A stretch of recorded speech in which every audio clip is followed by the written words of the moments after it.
माननीय डॉक्टर कुमार सप्तर्षी, त्याचप्रमाणे इथे उपस्थित असलेले सर्व गांधीप्रेमी, प्रथमतः डॉक्टर कुमार सप्तर्षी आणि संदीप या दोघांनी मला तुमच्याशी या जरा हटके अशा विषयावर संवाद साधण्याची संधी दिली, याच्याबद्दल प्रथम मी मनापासून कृतज्ञता व्यक्त करतो. कार्यक्रमाची सुरुवातही खूप मजेशीर अशी झाली आणि मला माझे जुने दिवस आठवले. मी लोकविज्ञान संघटनेचा आणि चळवळीचा कार्यकर्ता होतो आणि त्यामुळे आम्ही असा बाबाचा वेश धारण करून बरेच चमत्कार करत असू आणि नंतर ते कपडे उतरवून मग त्याचं वैज्ञानिक स्पष्टीकरण देत असू. तर त्या दिवसांची मला आठवण झाली. 1982 साली असंच मी शनिवार वाड्यासमोर मोठ्या जनसमुदायासमोर निखाऱ्यांवरून चालण्याचा प्रयोग करत होतो आणि प्रचंड गर्दी होती, धक्काबुक्की चाललेली होती आणि कसंबसं मी त्या निखाऱ्यांवरून जात येत होतो. अशातच एक माणूस समोर आला, चष्मा लावलेला होता आणि एवढ्या गर्दीत फक्त एकच माणूस असा होता की जो मला म्हणाला की मला सुद्धा निखाऱ्यांवरून चालता येईल का, मला तू शिकवतोस का? तर मी म्हटलं जरूर शिकवतो, याच्यात काही विशेष काहीच नाही आहे, थोड्या वेळाने मी याचं बिंग फोडणारच आहे माझं. तर मग मी त्यांना शिकवलं आणि मग शेवटी त्यांना विचारलं की तुमचं नाव काय? तर ते म्हणाले की माझं नाव नरेंद्र दाभोळकर.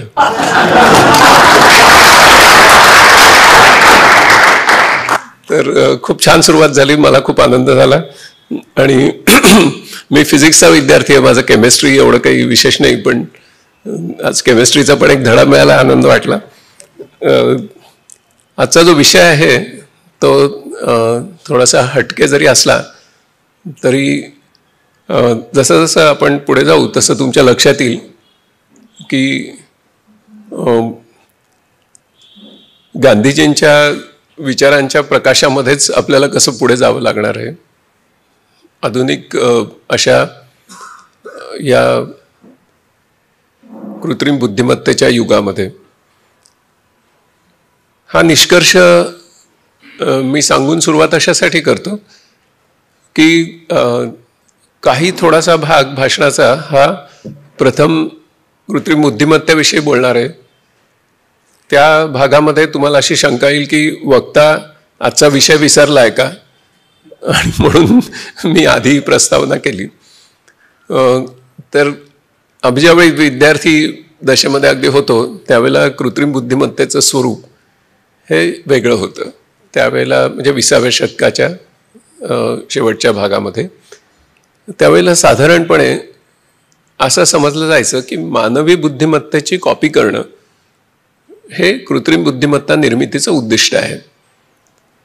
आणि त्या दृष्टीने प्रयत्न होत असताना अनेक शास्त्रज्ञ म्हणजे हर्बर्ट सायमन असोत, मार्विन मिन्स्की असोत, ॲलन ट्युरिंग असोत किंवा ड्रेफस असो किंवा मॅकार्थी असो, म्हणजे खूप शास्त्रज्ञांचं हे आम्हाला अभ्यास करावा लागायचा.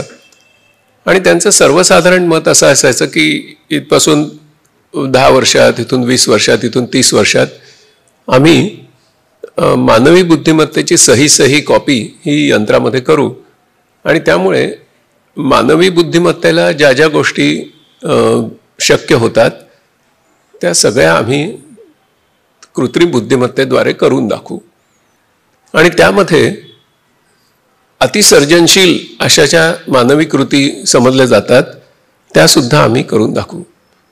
त्याची उदाहरणं त्या काळामध्ये घेतली जायची की ज्याच्यामध्ये सर्जनशीलतेचं पराकोटीचं सर्जनशीलता लागते अशी कुठल्या मानवी कृती आहेत. तर त्यातली एक घेतली जायची ती म्हणजे अतिशय उत्स्फूर्त अशी कविता तयार होऊ शकेल. कवी यशवंतांनी एका ठिकाणी म्हटलंय की कवीला पहिलं कडवं सुचतं आणि पुढची कडवी कवी घडवतो. तर पण ते पहिलं उत्स्फूर्तता जी आहे, ती उर्मी जी आहे ती या बुद्धिमत्तेतून निर्माण होईल. किंवा अत्यंत व्यामिश्र म्हणजे अतिशय गुंतागुंतीचं, स्पर्धा परीक्षेला बसलेल्या मुलांना हा शब्द कळतो पण बाकीच्यांना कदाचित कळत नाही म्हणून गुंतागुंतीचा असा शब्द वापरतो. अतिशय गुंतागुंतीच्या अशा ज्या मानवी कृती आहेत त्याच्यामध्ये त्यावेळेला जो समावेश व्हायचा या चर्चांमध्ये तो म्हणजे की चित्रपटाचं दिग्दर्शन. मला माहीत नाही की तुमच्यापैकी किती जणांनी बॉलिवूडमध्ये कधी जाऊन चित्रपटाचे दिग्दर्शन पाहिलं आहे का. तुम्ही जर गेलात तर तुमच्या लक्षात येईल की तो जो दिग्दर्शक असतो तो जवळजवळ 200-300 माणसांचं एका वेळी संपूर्ण दिग्दर्शन करत असतो, व्यवस्थापन करत असतो. अतिशय गुंतागुंतीची मानवी प्रक्रिया ती असते आणि त्या सगळ्यांच्या भावभावना, त्यांची क्षमता हे सगळं लक्षात घेऊन तो एका विशिष्ट वेळी विशिष्ट कृती सगळ्यांकडून सांघिक पद्धतीने घडेल अशी योजना करत असतो. आणि त्यामुळे ती कृतीसुद्धा कृत्रिम बुद्धिमत्ता करू शकेल अशा प्रकारचे दावे हे त्या काळामध्ये होत असत. त्याच्यावर प्रचंड संशोधनासाठी निधी काही दशका खर्च झाला. इतकंच नव्हे तर ॲलन ट्युरिंग यांनी त्याची एक ट्युरिंग टेस्ट दिली की कृत्रिम बुद्धिमत्ता याचं स्वरूप कसं ओळखायचं. तर मानवी बुद्धिमत्तेने केलेली कृती आणि कृत्रिम बुद्धिमत्तेने केलेली कृती याच्यातला फरक ज्या वेळेला माणसांच्या बुद्धिमत्तेने ओळखताच येणार नाही त्यावेळेला ती खरी कृत्रिम बुद्धिमत्ता. म्हणजे इतकी त्याच्या म्हणजे माणसं जे करू शकतात ते हुबेहूब करणं असा फोकस हा 20व्या शतकाचा होता. या 20व्या शतकाचं एक वैशिष्ट्य होतं की 20व्या शतकाने माणसाला यंत्रवत बनवून टाकलं होतं. औद्योगिक क्रांतीच्या नंतर कारखाना सदृश अशा ज्या उत्पादन प्रक्रिया निर्माण झाल्या त्याच्यामध्ये माणसांनी साधारणपणे आपली सर्जनशीलता वापरू नये, ठराविक कामं आज्ञाधारकपणे ठराविक वेळामध्ये करत राहावी आणि त्याचं ठराविक वेतन घ्यावं. म्हणजे माणसांचं यंत्र करण्याचा एक घाट 20व्या शतकाने घातला, ज्याची पूर्ण चिकित्सा गांधींनी केलेली आहे. तुम्ही इथे सगळे गांधी विचार जाणणारे लोक आहात त्यामुळे मी त्याच्यात पुन्हा एकदा जात नाही. परंतु माणसाचं अशा प्रकारे यंत्रवत असं अस्तित्वामध्ये एक रिडक्शनिझम, एक माणसाचं अवमूल्यन करणं आणि माणसाला यंत्राचं गुलाम बनवणं हे काम 20व्या शतकामध्ये त्याची एक परमोच्च बिंदू गाठला गेला. आणि तेच शतक जे होतं त्याच शतकामध्ये हा दुसरा घाट घातला जात होता की यंत्रांना मात्र मानवी सर्जनशीलता कशा देता येतील. अशी एक मजेशीर गोष्ट चालू होती. 20व्या शतक संपता असं लक्षात येऊ लागलं की यंत्रामध्ये मानवी सर्जनशीलता निर्माण करणं केवळ अवघड नव्हे तर अशक्य आहे. आणि हा एक अतिशय दिलासा देणारा असा निष्कर्ष 20व्या शतकाच्या शेवटी निघाला. 21वं शतक ही गोड बातमी घेऊन आपल्यासमोर आलं की आपल्याला त्याच्यातून मानवी सर्जनशीलता या यंत्रातून काही निर्माण करता येणार नाही. याची काही प्रमुख कारणं होती. एक त्याचं कारण असं होतं की ज्या प्रकारची कम्प्यूट पॉवर आपल्याला यंत्रामध्ये लागेल मानवी बुद्धिमत्तेची कॉपी करण्यासाठी तशी कम्प्यूट पॉवर त्यावेळी नव्हती आणि ती आजही नाही. मी हे विधान करताना मला याची पूर्ण जाणीव आहे की या वर्षाच्या शेवटी $1000 लॅपटॉप ज्यावेळी तुम्ही विकत घ्याल तर त्या लॅपटॉपमध्ये मानवी मेंदूची जी संगणन क्षमता आहे म्हणजे त्यातली कल्पनाशक्ती, सर्जनशीलता हे बाजूला काढू आपण, कम्प्यूट पॉवर हार्डकोर, तर ती तेवढीच्या तेवढी त्या लॅपटॉपमध्ये या वर्षाच्या अखेरीमध्ये असणार आहे आणि त्याची किंमत $1000 असेल. आणि आमच्या क्षेत्रामध्ये एक मूर्स लॉ म्हणून आहे, जे गॉर्डन म्यूर ज्यांनी इंटेल कंपनीची स्थापना केली त्यांनी हा एक लॉ दिला आणि आजपर्यंत किंवा ती 20-25 वर्ष तो तसाच राहणार आहे. अशा प्रकारची वैज्ञानिक प्रगती चालू आहे आणि त्या लॉप्रमाणे अजून 25 वर्षांनी म्हणजे इथे जे काही नैसर्गिकरित्या ज्यांचे केस काळे आहेत असे जे लोक बसलेले आहेत ते ज्यावेळेला तो लॅपटॉप वापरतील 25 वर्षांनी, तर त्यांच्या त्या लॅपटॉपमध्ये त्यावेळेला पृथ्वी तलावर जेवढे मानवी मेंदू असतील त्या मानवी मेंदूंची सगळ्यांची मिळून जी कम्प्यूट पॉवर असेल ती त्यावेळेच्या प्रत्येक लॅपटॉपवर $1000 इक्विव्हॅलंटला असणार आहे. हे जरी असलं तरीही ज्या प्रकारची संगणक क्षमता आपल्याला मानवी सर्जनशीलता यंत्रांमध्ये आणण्यासाठी लागते ती उपलब्ध नसेल. दुसरी गोष्ट म्हणजे जे प्रोग्रामिंग पॅराडाईम्स आहेत, ज्या पद्धतीने आज्ञावली लिहिल्या जातात, ज्या पद्धतीने थोडंसं रात्री जागरण करून आलो आहे मी, ज्या पद्धतीने आज्ञावली लिहिल्या जातात संगणकांसाठी, तर त्या आज्ञावली मानवी सर्जनशीलतेच्या प्रक्रियांचं मॉडेल करण्यासाठी अपुऱ्या आहेत. ही दुसरी गोष्ट होती.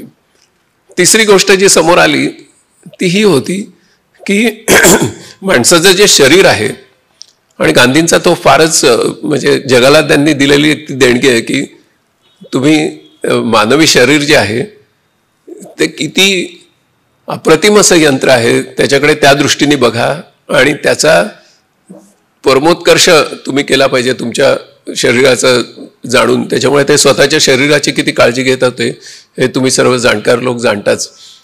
आणि ते नॅचरोपॅथी, ते मसाज आणि हे ते त्यांचं जे चालायचं, त्याच्यामुळे मानवी शरीराची जी क्षमता आहे तर ती क्षमता सर्व दृष्टींनी आपल्याला यंत्रामध्ये आणणं त्याहीवेळी शक्य नव्हतं आणि आजही शक्य नाही आहे. एक छोटंसं उदाहरण देतो. तुमच्या सगळ्यांकडे स्मार्टफोन आहेत आणि त्याच्यात कॅमेरा आहे आणि आपण सातत्याने फोटो काढत असतो. तो कॅमेरा तुम्ही झूम इन झूम आउट करता, त्याच्यामध्ये म्हणजे CCD कॅमेऱ्याचं जे पेटंट आहे त्याच्यासाठी नोबेल पारितोषिक मिळालेले आहे. अशा प्रकारचा तो रिसर्च आहे, साधीसुधी गोष्ट नाही आहे. तरीसुद्धा तुम्ही तुमच्या ह्युमन आय, मानवी डोळ्यांनी ज्या प्रकारची ॲडजस्टमेंट करू शकता, ज्या प्रकारचा अवकाश कवेत घेऊ शकता, त्याच्या जवळपासही तो जात नाही. म्हणजे रॉड्स आणि कोन्सची जी तुम्ही वापर करता तशा प्रकारचं तुम्हाला ते करता येत नाही. म्हणजे अजून त्याच्या जवळपासही एवढा पॉवरफुल कॅमेरा पोचलेला नाही ज्याच्यासाठी तुम्ही हजारो रुपये मोजता, तो अजून त्याच्या जवळही पोचलेला नाही. आपल्या घ्राणेंद्रियांविषयी तर मी काही बोलायलाच नको, कारण अजून त्याचा मोबाईलमधून असं काही ॲप निघालेलं नाही की एकदम सडनली या खोलीत सुगंध पसरवता येईल, किंवा सुगंध असेल तर ते त्याचं सेन्स करता येईल, असं काही नाही आहे. आणि त्याच्यामुळे मानवी शरीरामध्ये ज्या विविध प्रकारच्या क्षमता आहेत त्या होवर्ड गार्डनरनी ज्या वेळेला 1979 साली फंक्शनल MRIचा शोध लागला, त्याच्यानंतर 4 वर्षामध्ये त्यांनी ह्या समोर आणल्या 83 सालापर्यंत. कारण तोपर्यंत जिवंत मेंदूचा अभ्यास करणं कठीण होतं. आणि ज्यावेळेला जिवंत मेंदूचा अभ्यास आपल्याला फंक्शनल MRIने करता आला, त्यानंतर गार्डनरने आपल्याला दाखवून दिलं की माणसांच्या मेंदूमध्ये भाषा आकलनाचं एक स्वतंत्र केंद्र असतं आणि भाषा व्यक्त करण्याचं एक वेगळं केंद्र असतं. म्हणजे त्याची भाषिक बुद्धिमत्ता ही दोन केंद्रांमधून संचलित होते. त्याचबरोबर त्याच्यात सांगीतिक बुद्धिमत्तेचं एक केंद्र असतं. नंतर त्याच्यामध्ये शारीर स्नायूविषयक आणि शारीर गतिविषयक बुद्धिमत्तेचं एक केंद्र असतं. त्याचं अगदी साधं उदाहरण म्हणजे आत्ताच मी येताना इथे गांधी भवनच्या अलीकडे एक डोंबाऱ्याचं मूल त्या दोरीवर सगळे प्रयोग करत होतो. तुम्ही पण बघितलं असेल. मी थांबूनच बराच वेळ त्याचा आस्वाद घेत होतो, कारण जरा लवकरच आलो मी. शारीर स्नायूविषयक बुद्धिमत्ता ही त्याच्याकडे जी आहे त्या मुलाकडे, तसा रोबो तयार करणं हे अतिशय कठीण आहे, अतिशय महाग आहे आणि अजून तरी त्याच्या जवळपास आपण जाऊ शकलेलो नाही आहे. त्याच्यामुळे ती एक बुद्धिमत्ता, अवकाशीय बुद्धिमत्ता, व्हिज्युअल इंटेलिजन्स, ज्याच्यातून तुम्ही नॅव्हिगेशन करू शकता, त्याचबरोबर त्याचं वेगळं केंद्र मेंदूमध्ये आहे. त्याचबरोबर निसर्गविषयक बुद्धिमत्ता, जी तुम्हाला सालीमाली किंवा आपल्या पुण्यातले किरण पुरंदरे वगैरे या लोकांमध्ये त्याचा परमोत्कर्ष झालेला दिसतो.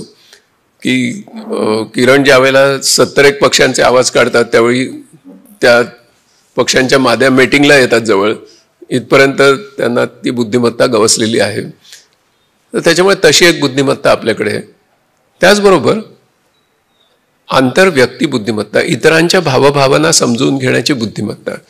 आपण साधारणपणे 270 भावना व्यक्त करतो आणि त्या 7000 फेशियल गेस्चर्समधून, हावभावांमधून आपण त्या व्यक्त करतो. आणि आपल्याला सगळ्यांना त्या 270 भावना म्हणजे त्याच्यामध्ये फिलिंग्ज आहेत आणि इमोशन्स आहेत. काही फिलिंग्ज म्हणजे ज्या व्यक्त होतात आणि इमोशन्समध्ये ज्या व्यक्त किंवा सबकॉन्शियसमध्ये अव्यक्त राहतात. तर त्या भावभावना आपण दुसऱ्या माणसांच्या समजून घेण्याची पण बुद्धिमत्ता आपल्याकडे आहे, आंतरव्यक्ती बुद्धिमत्ता.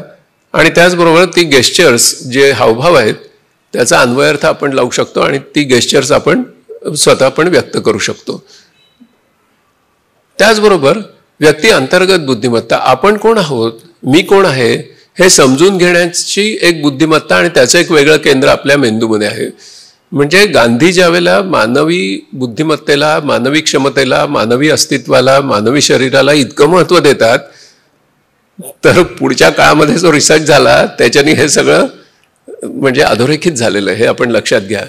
त्यावेळेला कदाचित त्यांनी त्या अंतस्प्रेरणेने किंवा त्यांच्या स्वानुभवानी ते सांगितलं असेल, त्याचं कदाचित वैज्ञानिक त्यांना त्याचं सिद्धता देता आली नसेल, परंतु पुढच्या काळामध्ये हे समोर आलं. आणि त्याच्यामुळे मानवी बुद्धिमत्ता ही जशी भाषिक आहे तशीच तार्किक आणि गणिती बुद्धिमत्ता माणसांना लाभलेली आहे.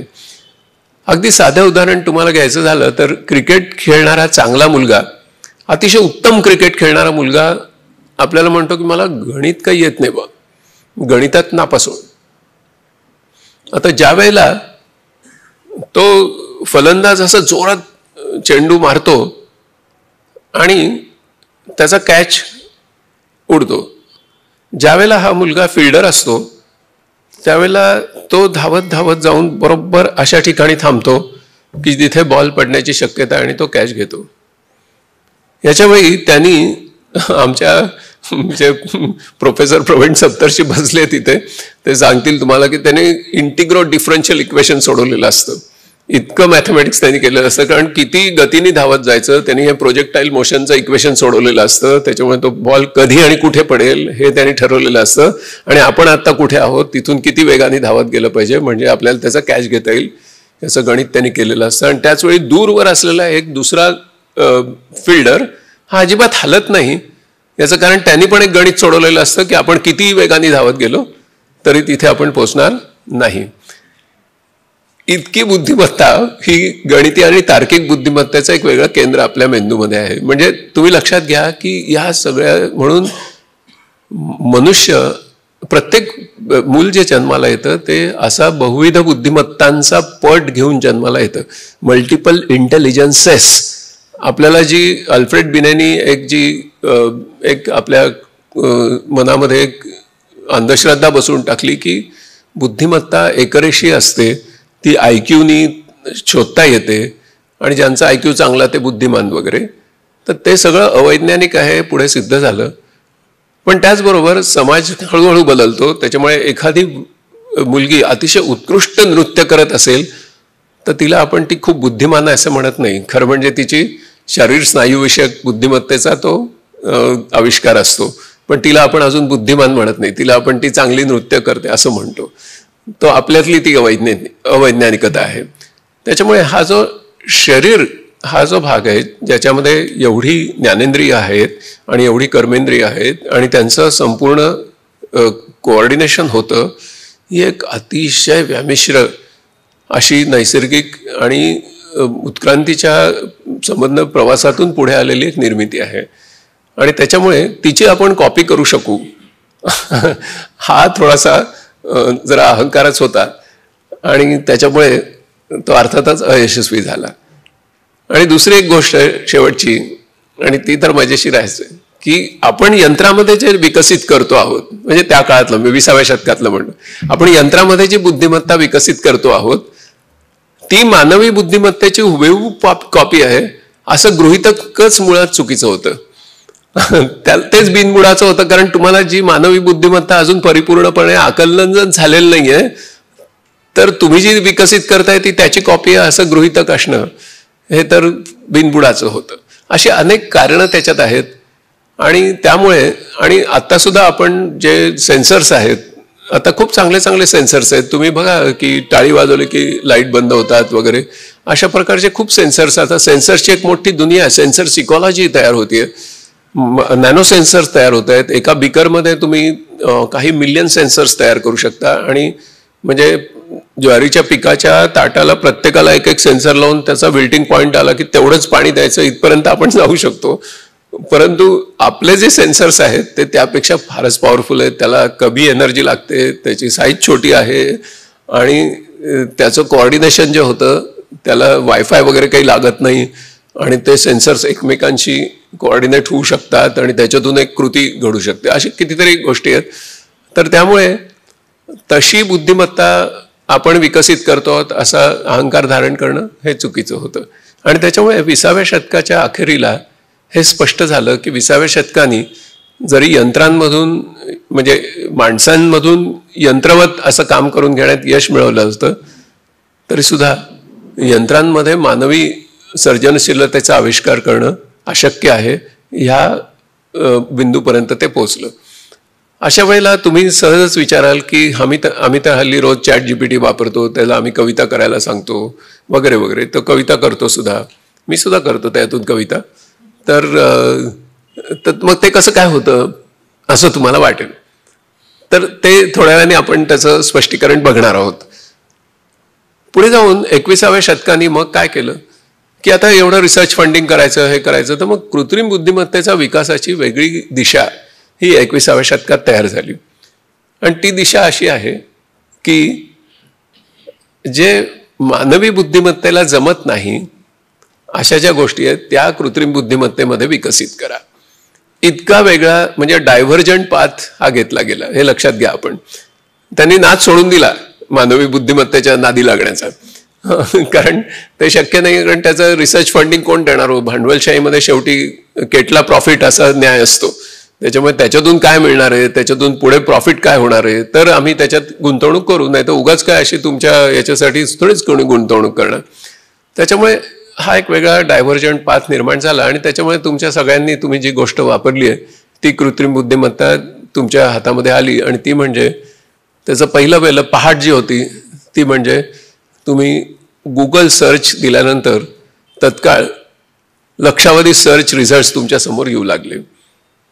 आणि त्याचबरोबर तुम्ही जेवढा गुगल सर्चला म्हणजे हे कराल, सर्च करण्याचा प्रयत्न कराल, तेवढं सर्च इंजिन हे अधिकाधिक हे कार्यक्षम होत गेलं. म्हणजे कस्टमर्स वेर को क्रिएटिंग द प्रॉडक्ट अशी ती रचना होती. म्हणजे कस्टमर्सनाच आपलं प्रॉडक्ट अधिकाधिक चांगलं करण्याच्या मार्गी लावून टाकायचं, असा गुगलने एक घाट घातला आणि आपण सगळे त्याच्यात सहभागी झालो. आता ह्याच्या मागे काय होतं तर कृत्रिम बुद्धिमत्तेचा एक वेगळा आविष्कार त्याच्यामध्ये होता. तो असा होता की तुम्ही प्रथम एक माणूस एक आज्ञावली देतो मानवी बुद्धिमत्तेनी, आणि नंतर तिला मनुष्य असं शिकवतो की आता तू याचे प्रयोग करायचे, त्याच्यात ज्या चुका होतील त्या चुका काय होतात त्याची पण आज्ञावली दिलेली असते आणि त्या सुधारायच्या कशा त्याची पण आज्ञावली दिलेली असते. त्याच्यामुळे स्वसुधारणा आणि त्याच्यातून पुढची पिढी निर्माण होणं सॉफ्टवेअरची, असं म्हणजे सॉफ्टवेअर हे. आणि ह्याच्या सगळ्याच्या मागे कारण काय होतं, कारण आपण एक सॉफ्टवेअर सिव्हिलायझेशन क्रिएट करत होतो. अशी एक सिव्हिलायझेशन, अशी एक सभ्यता की जी सॉफ्टवेअरशिवाय चालणारच नाही, जी आज पेट्रोलशिवाय चालत नाही पण ती सॉफ्टवेअरशिवाय सुद्धा चालत नाही. आत्ता जर तुमच्या खिशातले सगळे मोबाईल फोनमधली आता साधारणपणे सध्या 91 लाख ॲप्स आहेत त्याच्यामध्ये, ती सगळी ॲप्स बंद पडली तर तुमचं काय होईल तुम्हाला माहिती आहे. तर त्याच्यामुळे तुम्ही म्हणजे तुमचे आर्थिक व्यवहारच पहिल्यांदा करू शकणार नाही, कारण तुमची बँकच त्याच्यामध्ये. तर त्याच्यामुळे सॉफ्टवेअर सिव्हिलायझेशन आपण निर्माण केलेली आहे आणि ती सॉफ्टवेअर सिव्हिलायझेशन खूप मोठ्या प्रमाणात सॉफ्टवेअरची मागणी सारखी करते आहे. तेवढं सॉफ्टवेअर माणसांना नेमून तयार करणं शक्य नाही. कितीही माणसं नेमली तरी जेवढं सॉफ्टवेअर लागतंय तेवढं तयार होणार नाही. म्हणून software should write better software and that should write better software and that should write better software. म्हणून सॉफ्टवेअरने आपल्या पिढ्या निर्माण करायला सुरुवात केली. त्याला सॉफ्टवेअर म्युटंट्स असं म्हणतात. आता सॉफ्टवेअर ज्यावेळी अधिक चांगलं सॉफ्टवेअर लिहितं, त्याच्यातून अधिक चांगलं सॉफ्टवेअर तयार होतं, त्याच्यातून पुढचं सॉफ्टवेअर तयार होतं, त्यावेळेला असं होतं की जी व्हर्जन आत्ता तुम्ही वापरत असता, समजा गुगल सर्च इंजिनची, त्याच्यामध्ये मानवी बुद्धिमत्तेचा अंश शोधणं जवळजवळ अशक्य होतं. आणि म्हणून त्याला आपण न मानवी बुद्धिमत्ता असं खरं म्हणजे म्हटलं पाहिजे. कृत्रिम बुद्धिमत्ता हा शब्दप्रयोग हा प्रचलित होऊन आलेला आहे, पण तो तसा अर्थवाही नाही. खरा अर्थवाही शब्द हा न मानवी बुद्धिमत्ता असा असू शकतो, कारण त्याच्यात मानवी बुद्धिमत्तेचा ट्रेसच आपल्याला, अंशच आपल्याला सापडत नाही. आणि त्याच्यामुळे जगामध्ये कृत्रिम बुद्धिमत्तेची संपूर्ण जी आता जी विकास जो चालू आहे तो न मानवी बुद्धिमत्तेच्या दिशेने चालू आहे. आता याचा अर्थ असा की याचे एक दोन उदाहरणं छोटी छोटी देतो तुम्हाला, लगेच कळेल की त्याचा एक महत्त्वाची एक आविष्कार जो आपल्या समोर आला तो म्हणजे प्रचंड डेटा जर तुम्हाला मी दिला तर त्याच्यातले आराखडे पटकन तो शोधून देतो. म्हणजे उदाहरणार्थ आपली जी दृष्टिपटल आहे त्या दृष्टिपटलावरच्या केशवाहिन्यांचं जाळं, अशी लक्षावधी लोकांच्या केशवाहिन्यांच्या जाळ्याच्या जर प्रतिमा मी संगणकाला दिल्या आणि त्याच्यावर ह्या न मानवी बुद्धिमत्तेची आज्ञावली मी जर चालवली, ज्याला डीप लर्निंग, ज्याला आपण गहन अशा प्रकारचं त्यात शोध घेणं असं म्हणतो, तर ते दिल्यानंतर पहिली पातळी आहे बिग डेटा, त्याच्यावर तयार होतं मशीन लर्निंग, डीप लर्निंग, आणि त्याच्यातून तयार होतात अल्गोरिथम्स, आणि त्याला आपण कृत्रिम बुद्धिमत्ता असं म्हणतो. आता हे दिल्यानंतर त्यांनी ह्याच्यातून त्या पेशंटचा सगळा बाकीचा हेल्थविषयक डेटा दिला आणि त्यांच्या दृष्टिपटलांच्या प्रतिमा दिल्या. त्या सगळ्या डेटाचं पृथक्करण करत करत करत ती न मानवी बुद्धिमत्ता अशा निष्कर्षाप्रत येते की तिला आता जर मी ती कुठल्याही दुसऱ्या माणसाची प्रतिमा दिली दृष्टिपटलाची तर रक्तदाब, मधुमेह, हृदयविकार यांचा निदान ती तुम्हाला करून देते. ECG काढण्याची गरज नाही, 2D इको करण्याची गरज नाही, अँजिओग्राफी करण्याची गरज नाही, अँड सो ऑन. 5 रुपयामध्ये हे काम होणार. आता काही डेमोक्रटायझेशन ऑफ ऑल दिस थिंग. त्याचा अर्थ ती तुम्हाला सहसंबंध शोधून देते, कोरिलेशन्स. पण ती अजून तरी तुम्हाला अतिशय प्रभावी असे कार्यकारण संबंध शोधून देत नाही. म्हणजे दृष्टिपटलाची प्रतिमा अशी असली तर तमुक तमुक विकार का असतात हे ती अजून तुम्हाला सांगत नाही. ते काम ती माणसांना देते. म्हणजे एक प्रकारचं आव्हान देते माणसांना, मानवी बुद्धिमत्तेला एक प्रकारची संधी देते आणि एक प्रकारचं खाद्यही पुरवते. अशा तिन्ही गोष्टी एकाच वेळी कृत्रिम बुद्धिमत्ता आता मानवी बुद्धिमत्तेसाठी करते. त्याच्यामुळे सहसंबंधांचं काम तिकडे आणि कार्यकारण संबंधांचं काम तुमच्याकडे. आता मध्यंतरीच मी वाचलं की चेस्ट एक्सरे दिला असता त्या व्यक्तीला लंग कॅन्सर होण्याची शक्यता कितपत आहे हे तपासण्याचा प्रयोग झाला. तर साधारणपणे जे धूम्रपान करतात वगैरे वगैरे त्यांच्यात त्याची शक्यता जास्त असते, पण अजिबात धूम्रपान न केलेल्या व्यक्तींच्या बाबतीत सुद्धा लंग कॅन्सरची शक्यता निर्माण होते.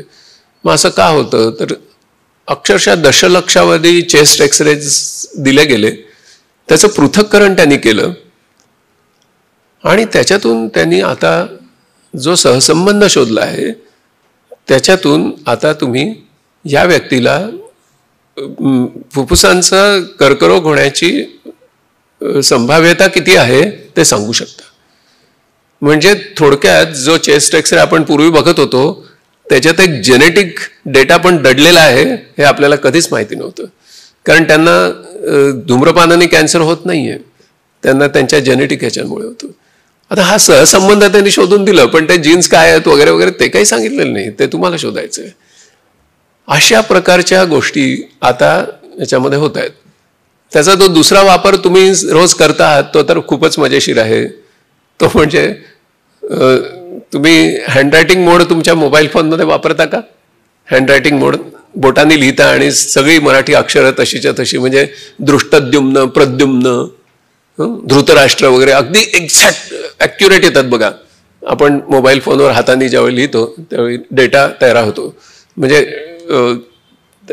ते जे पॅटर्न्स आहेत ते सहसंबंध आहेत आणि त्याचे जे स्ट्रोक्स आहेत त्याचे नियम त्यांनी शोधून काढलेत आणि कितीही वेडवाकडं गिचमीड अक्षर काढलं तरी तो बरोबर देवनागरीमधल्या आपल्या गोष्टी देतो.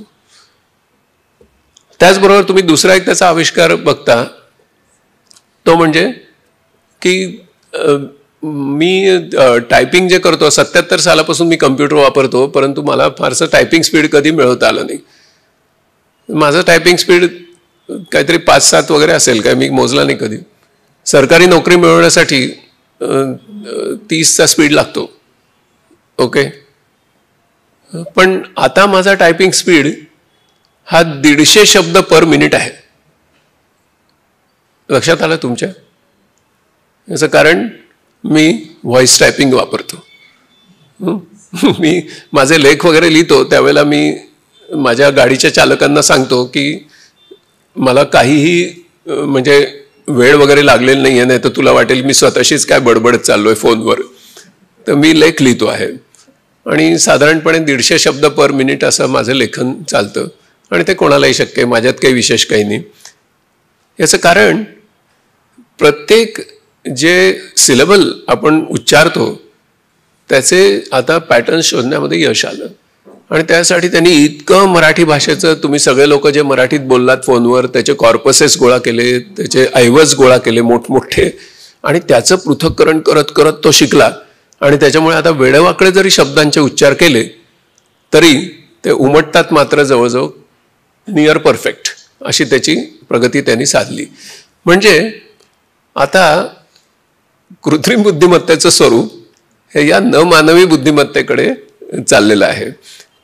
तर त्याचा जो आविष्कार होतो आहे त्याच्यातून नवीन नवीन आपल्याला ॲप्लिकेशन्स आपल्या समोर येत आहेत. आता एवढी पार्श्वभूमी झाल्यानंतर आता आपण गांधींकडे वळूया. म्हणजे आता तुम्हाला कृत्रिम बुद्धिमत्तेची एक जी संकल्पना आहे ती स्पष्ट झाली असेल असं मी समजतो. त्याचे अनेक इतर गोष्टी आहेत, मोठा पसारा आहे, त्याच्यात मी काही आता जाणार नाही. आपल्या आजच्या विषयापुरती एवढी प्रस्तावना पुरेशी आहे. आता मग या कृत्रिम बुद्धिमत्तेनी आपल्यासमोर काय आणून ठेवलंय हे जाणून घेणं आणि त्यामध्ये गांधी विचाराचं वैशिष्ट्य समजून घेणं हा आता आपल्या पुढचा भाग आहे. तर त्याचं पहिलं वैशिष्ट्य हे की आता कृत्रिम बुद्धिमत्ता ही तुमच्या मानवी बुद्धिमत्तेला आणि एकंदर मानवी क्षमतेला, मानवी अस्तित्व तुमचं त्याचा आविष्कार करण्याला एक प्रकारचं आव्हान, संधी आणि खाद्य पुरवते. या दिशेने आता जर तुम्ही बघितलं तर तुमच्या लक्षात येईल की मानवी क्षमतांचा म्हणजे सर्व प्रकारच्या, नुसत्या शारीरिक नाही तर शारीरिक, वैचारिक, भावनिक, मानसिक, काल्पनिक अशा सर्व पातळ्यांवर, नैतिक अशा सर्व पातळ्यांवर त्याचा परमोत्कर्ष गाठणारी एकच व्यक्ती आपल्या डोळ्यासमोर येते आणि ती म्हणजे महात्मा गांधी. त्याच्यामुळे आपल्याला आता कृत्रिम बुद्धिमत्ता रोज आव्हान देणार आहे. ती तुम्ही जी मानवी नसलेली ज्या गोष्टी करत राहाल, यंत्रवत अशा ज्या गोष्टी करत राहाल, त्याला रोज तुम्हाला आव्हान देईल आणि तुम्हाला त्या गोष्टी करण्यापासून ती परावृत्त करेल. अशा वेळेला तुम्हाला गांधींकडे जावं लागेल आणि माणूस म्हणून कुठलं शिखर गाठता येतं हे दाखवणारा तो एक म्हणजे आपला आदर्श आहे, त्याच्याकडे तुम्हाला जावं लागेल. आईन्स्टाईनने असं म्हटलं होतं की असा हाडामासाचा मनुष्य या पृथ्वी तलावर होऊन गेला यावर कदाचित पुढची पिढी विश्वास ठेवणार नाही. पण आपण सगळे गांधींना जाणतो त्याच्यामुळे आपला त्याच्यावर विश्वास आहे की असा मनुष्य होऊन गेला आणि मानवी क्षमतांचा एवढा परमोत्कर्ष बिंदू गाठता येतो. आता याची सर्वसामान्य लोकांना काय गरज आहे असं तुम्हाला वाटेल.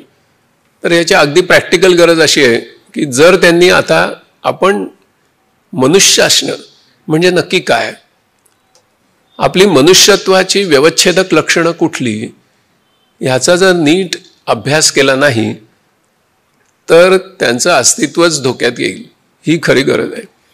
त्याच्यामुळे गांधींना शरण कशासाठी जायचं, तर एक मनुष्य म्हणून काय काय करता येतं याचं एवढं प्रभावी उदाहरण आपल्यासमोर इतिहासामध्ये नाही.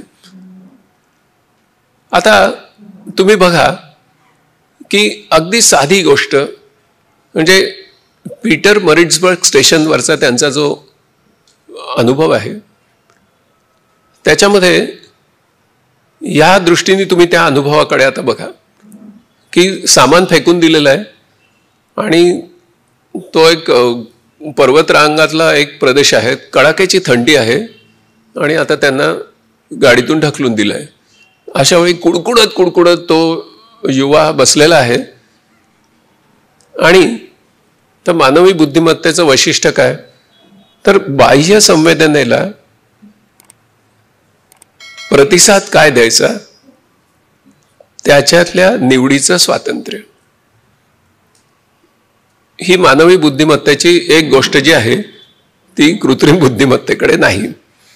बाह्य संवेदना काही येतील आणि त्याच्या संबंधी प्रतिसादांची प्रचंड गर्दी माझ्या मनामध्ये तयार होते आणि त्याच्यातला कुठला प्रतिसाद आता मी द्यायचा त्याची निवड करण्याचं स्वातंत्र्य हे माझं कोणीच हिरावून घेऊ शकत नाही. गांधींच्या मनामध्ये जे अनेक प्रतिसाद आलेले आहेत त्याच्यापैकी 3 प्रतिसाद फक्त मी नोंदवतो. एक पहिला प्रतिसाद म्हणजे आता आपल्याला इथे राहायचंय, वकिली करायचंय, तर याला आपण आता या परिस्थितीला शरण गेलं पाहिजे. आपण काळे आहोत आणि आपल्याला तशा प्रकारच्या डब्यात नाही बसता येणार, जरी आपल्याकडे तिकीट असलं तरी. तिकीट बघत राहत आहेत सारखे ते त्या वेटिंग रूममध्ये आणि कडाक्याची थंडी आहे, अंगात कपडे कमी आहेत आणि त्या तिकिटाकडे बघत हे विचार डोक्यात येत आहेत आणि मग आता आपल्याला शरण गेलं पाहिजे या व्यवस्थेत. हा पहिला मनातला प्रतिसाद आहे. दुसरा प्रतिसाद आहे की आपण भारतात परत जाऊ जिथे आपला असा अपमान होणार नाही, हा दुसरा प्रतिसाद आहे. आणि तिसरा विलक्षण प्रतिसाद आहे, ती मानवी बुद्धिमत्तेची कमाल आहे की नाही, त्या व्यक्तीविरुद्ध मला काही करायचं नाहीये, तर मला ही व्यवस्था बदलायची आहे, याच्यासाठी मी संघर्ष करीन आणि मी इथेच राहीन आणि ही व्यवस्था बदलून दाखवीन. ही गोष्ट तुम्हाला ChatGPTतून मिळत नाही, हे लक्षात घ्या. खूप ChatGPTचं वेड लागले पब्लिकला, म्हणून मी सांगतो की आपली सर्वांची ही क्षमता आहे. हिचा एक गांधींचा शब्द याच्यासाठी आत्मबळ आहे. ChatGPTकडे आत्मबळ नाही. ओके, हे लक्षात घेतलं पाहिजे. आत्मबळ. आणि म्हणजे हाच शोध व्हिक्टर फ्रँकेलनी पण लावला. व्हिक्टर फ्रँकेल ज्या वेळेला हिटलरच्या छळछावणीमध्ये आपल्याला कधीही गॅस चेंबरमध्ये पाठवलं जाईल अशा मनस्थितीत होता, तर त्यावेळेला त्यांनी एक प्रश्न स्वतःच्या मनाशी विचारला, कारण तो स्वतः सायकियाट्रिस्ट होता. आणि त्यांनी एक अफलातून प्रश्न विचारला, ज्यावेळी अंगावरचे कपडे काढून टाकले, प्रचंड हाल अपेष्टा होत आहेत आणि सर्व कुटुंबीय गॅस चेंबरमध्ये मेले आहेत, समोर कवट्यांचे ढीग दिसत आहेत, अशा प्रसंगी आपला कधी नंबर लागेल आणि आपला नंबर लागेल आता आयुष्यात करण्यासारखं काही नाही, एवढ्या एका कारणासाठी लोक मरत आहेत आपल्या आजूबाजूचे आणि आपलाही नंबर एक दिवशी आता लागणारच आहे. अशा परिस्थितीत असलेला एक सायकियाट्रिस्ट स्वतःला विचारतो की माझ्याकडे असं काय बरं आहे की जे हिटलर कधीच हिरावून घेऊ शकणार नाही. आता प्रश्नच येणं म्हणजे किती कमाल आहे बघा. म्हणजे स्टीफन कोवेनी गांधी आणि व्हिक्टर फ्रँकेल दोघांची उदाहरणं एका पानावर दिली आहेत. एका पानावर दिली आहे स्टीफन कोवेनी, म्हणजे 7 हॅबिट्स या पुस्तकामध्ये.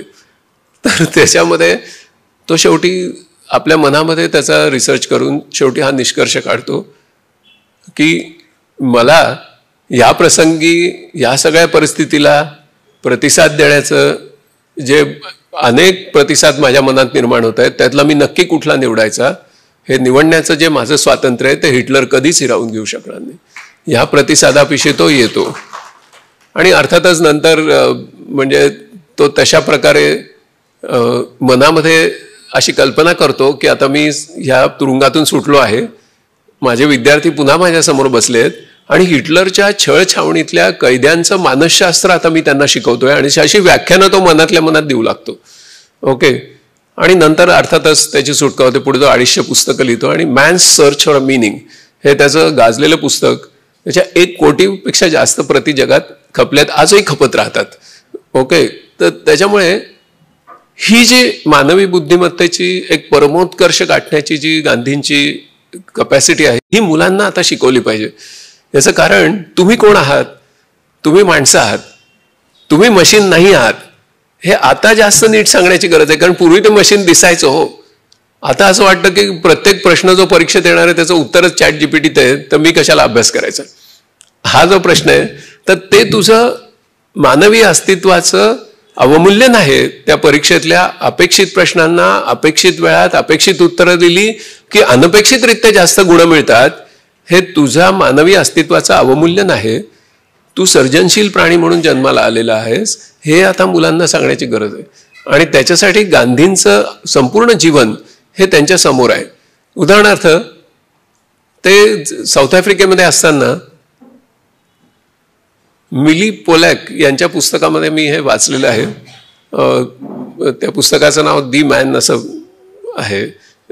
पोलॅक यांचं इंग्लंडमधल्या या मुलीवर प्रेम होतं आणि त्यांच्या आईवडिलांना असं वाटत होतं की ते साऊथ आफ्रिकेत गेली तर आपल्या मुलीचे हाल होतील, म्हणून गांधींनी स्वतः मध्यस्थी करून तिच्या आईवडिलांना पत्र लिहिली आहेत आणि शेवटी हे प्रेम प्रकरण जुळून आणून यांचं लग्न झालं. आणि मिलीने तिच्या पुस्तकात लिहिलेला प्रसंग आहे की एक दिवशी रात्रीच्या वेळी गांधींच्या बरोबर ती चाललेली होती आणि ती गांधींचे सगळं बोलत असे. ते तिचे भावविश्वस्त होते. त्यांच्या मनातलं, स्वतःच्या मनातलं सगळं मैत्रिणींशी जे सांगू शकते ते मी गांधींना सांगते असं तिने लिहून ठेवलंय. गांधींबरोबर चाललेली आहे आणि एक मनुष्य येतो आणि पिशवीतून काहीतरी काढतो आणि गांधींच्या कानात कुजबुजतो आणि अंधार आहे, तिला कळत नाहीये नक्की काय तो करतोय. आणि नंतर काहीतरी असं घडतं दोघांमध्ये. नंतर तो परत पुढे जातो, परत मागे येतो आणि पिशवीतलं काहीतरी काढून गांधींकडे देतो. ती मागून येऊन त्यांना विचारते की काय चाललं होतं, मला जरा संशय येत होता त्या माणसाविषयी. तर मानवी बुद्धिमत्तेचा परमोत्कर्ष बिंदू बघा तुम्ही. आणि मुलांना आता म्हणजे आर्टिफिशियल इंटेलिजन्सच्या संदर्भात गांधी नीट समजून सांगितले पाहिजेत. गांधी तिला असं म्हणतात की तो खरं म्हणजे माझा खून करायला आला होता आणि माझ्याशी बोलल्यानंतर त्याचं हृदय परिवर्तन झालं आणि हा सुरा तो मला परत देऊन गेला, म्हणून ते सुरा दाखवतात तिला. आता ही जी गोष्ट आहे ना, ही तुम्हाला AI मधून नाही मिळत, हे लक्षात घ्या तुम्ही. ओके, तर त्याच्यामुळे असे कितीतरी प्रसंग तुम्हाला मी सांगू शकेन. परंतु याच्यातला जो महत्वाचा मुद्दा आहे तो हा आहे की गांधींचं दुसरं एक वैशिष्ट्य आहे की गांधींनी त्यावेळेचं जे आधुनिक असं माहिती तंत्रज्ञान आहे त्याचा आपल्या स्वातंत्र्य चळवळीसाठी भरपूर उपयोग करून घेतला आहे. ते त्यावेळेचं माहिती तंत्रज्ञान म्हणजे त्यावेळची इन्फॉर्मेशन टेक्नॉलॉजी म्हणजे टेलिग्राम. ओके, तुषार गांधींनी मला एकदा सगळा रिसर्च करून दाखवून दिलं की 1 वर्ष असं आहे गांधींच्या जीवनातलं की ज्या वर्षी गांधींचं टेलिग्रामचं बिल हे भारताच्या व्हॉइसरॉयपेक्षा जास्त होतं. ओके, म्हणजे इतक्या प्रमाणात गांधी तंत्रज्ञान वापरत होते आणि ते बिल जास्त होतं तरी सुद्धा तुम्ही गांधींचे टेलिग्राम जर बघितले कलेक्टेड वर्क्समध्ये तर अत्यंत अल्प शब्दामध्ये मेसेजेस लिहिलेले आहेत. तरीही त्यांचं बिल जास्त होतं. आणि महादेवभाई देसाईंनी लिहून ठेवलं की स्टेशन आलं की ते उतरायचे, गांधींनी छोटासा उत्तर लिहिलं असायचं आणि ते टेलिग्राम करून परत यायचे. आणि महादेवभाईंच्या पत्नीचं पण पत्र आहे की तुम्ही काळजी घेत जा, तुम्ही ट्रेनमधून उतरता, धावत धावत जाता, टेलिग्राम करता, परत येता, अपघात होण्याची शक्यता आहे वगैरे असं तिला, त्या पत्नीला वाटतं आहे. म्हणजे त्यावेळची जी ॲडव्हान्स्ड इन्फॉर्मेशन टेक्नॉलॉजी होती ती आपल्या स्वातंत्र्य चळवळीसाठी त्याचा योग्य उपयोग करणं हा पण आदर्श गांधींनीच आपल्या समोर ठेवला आहे. त्याच्यामुळे आज जर गांधी असते तर त्यांनी तुम्हाला सोशल मीडिया आणि आर्टिफिशियल इंटेलिजन्सचा जो काही सर्जनशील उपयोग करून दाखवला असता, तुम्ही त्याची कल्पना सुद्धा करू शकत नाही, अशी परिस्थिती आहे. म्हणजे त्याच्यामुळे एक नवीन मुद्दा समोर येतो आणि तो असा येतो की गांधी आपल्याला हेही सांगतात की मानवी बुद्धिमत्ता आणि अशा प्रकारची तंत्रवैज्ञानिक बुद्धिमत्ता यांची आता टिकाऊ भागीदारी करून आपण पुढे गेलं पाहिजे. गांधींनी मोठमोठ्या यंत्रांना विरोध केलाय, पण आता मी मागे वळून ज्यावेळी बघतो त्यावेळी माझ्या लक्षात येतं की अरे टेलिग्राममध्ये तर आपण अक्षरशः इलेक्ट्रॉनच्या पातळीवर गोष्टी हँडल करत होतो आणि मिनिमम एनर्जी लागून मॅक्सिमम वर्क करण्याची त्या एनर्जी त्या टेक्नॉलॉजीमध्ये क्षमता आहे. तर हे नंतर आकलन झालं. स्टीम इंजिनपेक्षा ते अगदीच वेगळं आहे. म्हणजे शिवाजी महाराजांनी ज्या वेळेला असं ठरवलं की विशाळगडावर पोचल्यावर मोठ्या तोफा उडवायच्या आणि बाजी प्रभू देशपांड्यांना कळवायचं की महाराज पोचले, तर त्याचं जे एनर्जेटिक्स तुम्ही काढून बघितलं तर ते भयंकर आहे. म्हणजे एवढ्या तोफा होतायच्या, त्याचं केवढं तरी स्मेल्टिंग प्रोसेस आणि हे त्याच्यात TNT त्याच्यासाठी लागणारी एनर्जी, मग ते माणसांनी वाहून त्या तोफा वरती नेल्या असतील, मग त्या उडवल्या वगैरे वगैरे. तर त्याचं जे material input, energy input, financial capital input, labour input, तुम्ही विचारच करू शकत नाही. आणि शेवटी काय तर महाराज पोचले. आता त्याच्यामुळे ते फक्त महाराजांनाच पॉसिबल होतं, सर्वसामान्य लोकांना पॉसिबल नव्हतं. आज जर मी तुम्हाला विचारलं की तुम्ही हे कसं कळवाल, तर तुमचं उत्तर काय असेल? करेक्ट. कोणी SMS म्हणाले, कोणी व्हॉट्सअप म्हणाले. पण मी जर हा प्रश्न महाविद्यालयीन विद्यार्थ्यांना विचारला तर ते म्हणतात आम्ही मिस कॉल देऊ. म्हणजे तेवढी एनर्जी वापरणार नाही म्हणतात. तर म्हणजे त्याच्यामुळे गांधींचं जो टेलिग्राम वापरणं जे होतं त्याच्याकडे आपण फार वेगळ्या दृष्टीने बघितलं पाहिजे की ज्याच्यामध्ये मटेरियल इनपुट अतिशय कमी आहे, एनर्जी इनपुट कमी आहे, अशा गोष्टींचा ते स्वीकार करत होते आणि त्याचा आपल्या चळवळीसाठी योग्य तो उपयोग करून घेत होते. त्याच्यामुळे मानवी बुद्धिमत्ता आणि कृत्रिम बुद्धिमत्ता यांची विवेकी अशी भागीदारी कशी करायची हे आता आपण शिकलं पाहिजे. या दृष्टीने आपल्याला गांधी आज असते तर काय केलं असतं असा विचार करायला पाहिजे. नाहीतर आपण त्याच्याकडे एकदम नकारात्मक पद्धतीने तिरस्काराने बघण्याची शक्यता आहे. आणि तसं काही पद्धतीने गांधीवाद्यांमध्ये किंवा गांधीमार्गी लोकांमध्ये तो दोष आढळतो. त्याच्यापासून आपण परावृत्त राहिलं पाहिजे. दुसरी गोष्ट जी आहे ती म्हणजे की गांधी स्मारक असं इथे लिहिलेलं आहे. तर आता या आर्टिफिशियल इंटेलिजन्सच्या काळामध्ये गांधी स्मारक कसं असलं पाहिजे ही पण एक गोष्ट मजेशीर आहे, ती समजून घेऊया. ती अशी आहे की तुम्ही असं इमॅजिन करा की गांधींनी तर प्रचंड लेखन केलेलं आहे, नंतर त्यांच्यावर लक्षावधी पुस्तकं लिहिलेली गेली आहेत आणि त्यांची भाषणं आहेत आणि त्यांच्यावर भाषणं आहेत आणि त्यांच्यासह प्रवाशांची सगळी हे आहे. असं सगळं एक मोठा कॉर्पस आहे, प्रचंड मोठा कॉर्पस आहे. आपलं एक ते मोठं सांस्कृतिक धन आहे. तुम्ही असं कल्पना करा की हे सगळं आपण डिजिटल स्वरूपात आणलं आणि ह्याचा एक आयवज बनवला, कॉर्पस बनवला आणि तो रोज वाढणारच आहे कारण गांधींवर रोज लिहिलं जाते. आता कालच मला निशाताई भेटल्या, आपल्या निशा शिवूरकर, तर त्यांनी गांधी आणि स्त्री पुरुष समानता हे नवीनच पुस्तक लिहिलं. आज रोजच चालू आहे, गांधींवर सतत चालू आहे. जेवढा तुम्ही त्यांचा दुस्वास कराल तेवढा अधिक वाङ्मय तयार होते. म्हणजे त्यांना जे लोक सैतान समजतात तर त्याच्याबद्दल एक हिंदीत म्हण आहे की सैतान का नाम लेने से सैतान की शक्ती बढ़ती है. त्याच्यामुळे तुम्ही गांधींना सैतान समजा, त्यांचं रोज नाव घ्या, त्यांची शक्ती वाढतच चालली आहे, तुम्ही काहीच करू शकत नाही. तर त्याच्यामुळे असं रोज तो कॉर्पस वाढत जाणार आहे. आता हा कॉर्पस जो आहे हा जर आपण आर्टिफिशियल इंटेलिजन्सला दिला काय होईल माहिती आहे तुम्हाला? की आता एका अमरत्वाच्या नव्या कल्पनेकडे मी तुम्हाला नेतो आहे. आत्ता एक गांधींच्या अमरत्वाची कल्पना आहे की गांधींची भाषणं आपल्याला ऐका येतात का, त्यांचे लेख वाचता येतात का, पटकन at the tip of the finger tip असंच करता येतं का, तर येईल. त्याच्या पुढची जी अमरत्वाची कल्पना आहे ती विलक्षण आहे. आता आपण जर लार्ज लँग्वेज मॉडेल ज्याच्यावर आता तुमचं ChatGPT अवलंबून आहे ते आता तुम्हाला वापरता येतं. ते नुसतं मक्तेदारी नाही, ओपन आहे.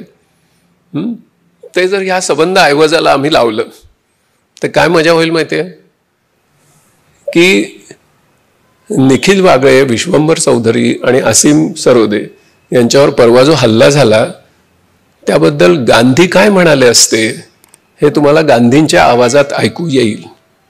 ओके, ही अमरत्वाची वेगळी कल्पना आहे, ही तंत्रज्ञानाने शक्य आहे.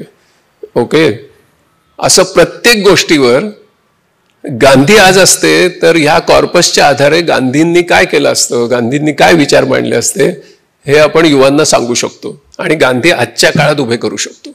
याचं कारण गांधींचं जे संपूर्ण जीवन आहे त्याच्यामध्ये एवढी सुसंगती आहे की एआयला त्यांचे पॅटर्न शोधणं खरं फार सोपं आहे. ओके, म्हणजे तुम्हाला मी वेगळं एक उदाहरण देतो की समजा सलीलदानचा असा पॅटर्न तुम्ही ठेवलात,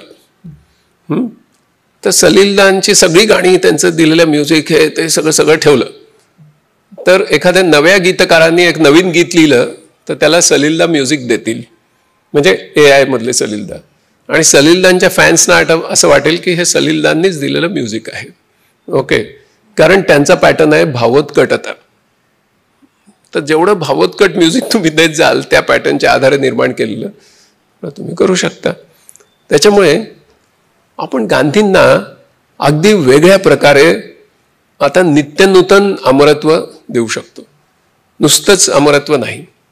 ओके, संदीपने मग अशी बोलताना उल्लेख केला की गांधींना जिवंत ठेवणं. ओके, तर गांधींना जिवंत ठेवणं याचा अर्थ काय तंत्रज्ञानाच्या परिप्रेक्षामध्ये, तर तो हा आहे. आणि तुम्ही म्हणाल त्या विषयावर गांधींनी काय म्हटलं असतं, गांधींचे काय विचार असते, हे एका मर्यादित स्वरूपात तुम्हाला बघता येतील.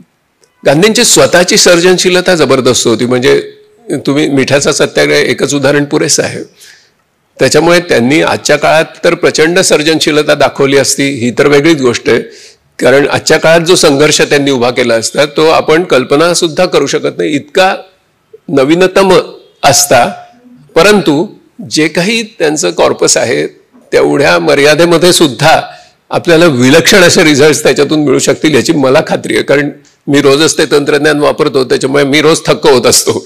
कारण संबंध पृथ्वीवरच्या मानवजातीचा एक मेंदू आता तुमच्याशी कोलॅबरेट करतो आणि त्याच्यामुळे त्याच्यातून फारच वेगळे निष्कर्ष आपण काढत राहतो. म्हणजे मला खूप असं वाटत होतं की चक्रधर स्वामींच्या लीळा चरित्रावर ह्या चॅटजीपीटीतून मला फारसं काही मिळणार नाही असं मी भ्रमात होतो. म्हणून मी त्याला असं म्हटलं की मला चक्रधर स्वामींच्या लीळा चरित्रावर BA परीक्षेसाठी प्रश्न काढून दे. तर त्यांनी मी 20 प्रश्न मागितले होते, त्यांनी मला 20 प्रश्न काढून दिले आणि तो प्रत्येक प्रश्न हा ॲनालिटिकल ॲबिलिटीज BA मुलांची टेस्ट करणाराच होता. आणि एक प्रश्न दुसऱ्या प्रश्नासारखं, दुसरे 19 प्रश्न प्रत्येक प्रश्नापेक्षा भिन्न होते. आता ही जर कपॅसिटी असेल तर गांधींचा कॉर्पस काय, चक्रधर स्वामींचा कॉर्पस तर फारच थोडा, गांधींचा प्रचंड कॉर्पस आहे. भरत दाभोळकरांचा एक अप्रतिम लेख गांधींवर आहे, गांधी दी ब्रँड. त्याच्यामध्ये त्यांनी असं लिहून ठेवलं आहे की गांधींच्या जवळजवळ प्रत्येक ज्या सार्वजनिक कृती झाल्या त्याचे फोटो उपलब्ध आहेत. आणि त्यांनी असं म्हटलंय त्या काळातले जे जगातले पुढारी होते त्या सर्वांपेक्षा गांधींचा फोटोचा कॉर्पस हा मोठा आहे.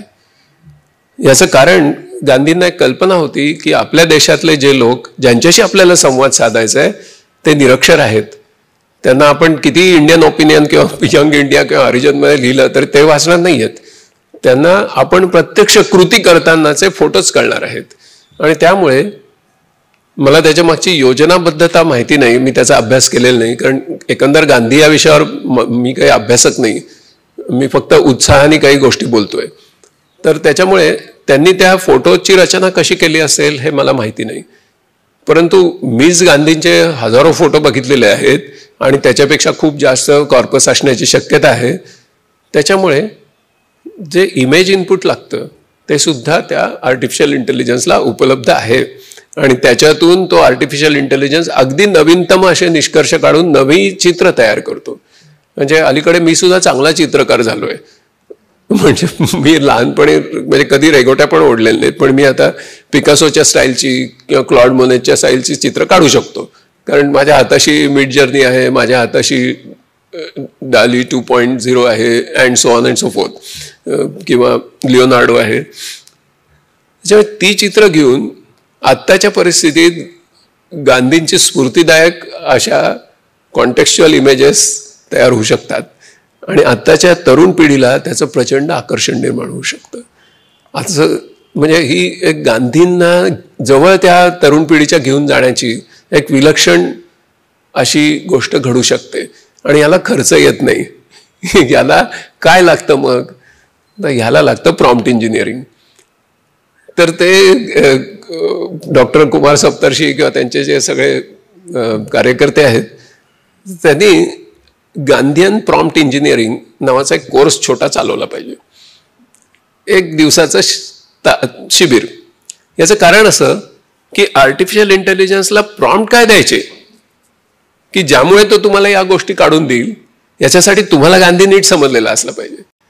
इतरांना तो कळला की नाही माहिती नाही, पण ज्यांना प्रॉम्प्ट द्यायचे आहेत त्यांना गांधी नीट समजलेलं असलं पाहिजे. त्याच्यामुळे तुम्ही त्याच्याशी चॅट करत करत करत करत करत करत तुम्ही जास्त चांगलं आउटपुट त्याच्याकडून काढून घेऊ शकता. त्याच्यामुळे प्रॉम्प्ट इंजिनिअरिंगची एक वेगळी शाखा ही आपण विकसित केली पाहिजे. आणि ती काही अवघड नाही आहे. ती अवघड नाही आहे. थोडे 2 आमच्या कम्प्युटरमधले लोक आणि गांधींच्या याच्यातले डॉक्टर कुमार सप्तर्षींसारखे लोक एकत्र बसले तर, आणि त्या गांधी ज्यांना समजला आहेत अशा लोकांना प्रॉम्प्ट इंजिनिअरिंग शिकवण्याची गरज आहे. नुसत्या कुठल्या तरी तरुण लोकांनी ज्यांनी गांधी वाचलाच नाही, ज्यांना गांधी समजलाच नाही, ज्यांना गांधी भावलाच नाही, त्यांना प्रॉम्प्ट इंजिनिअरिंग शिकून काहीच उपयोग नाही. ज्यांना गांधी आणि ती पिढी अस्तंगत होते आहे, तत्पूर्वी त्यांना गांधी शिकवलं, त्यांना प्रॉम्प्ट इंजिनिअरिंग शिकवलं. आणि प्रॉम्प्ट इंजिनिअरिंग त्यांनी एकही की दाबायची नाही आहे कम्प्युटरवर. त्यांनी फक्त समजून घ्यायचं आणि त्यांनी प्रश्न विचारायचे. त्या AI ला त्यांनी फक्त प्रश्न विचारायचे, मला हे कसं होईल तसं.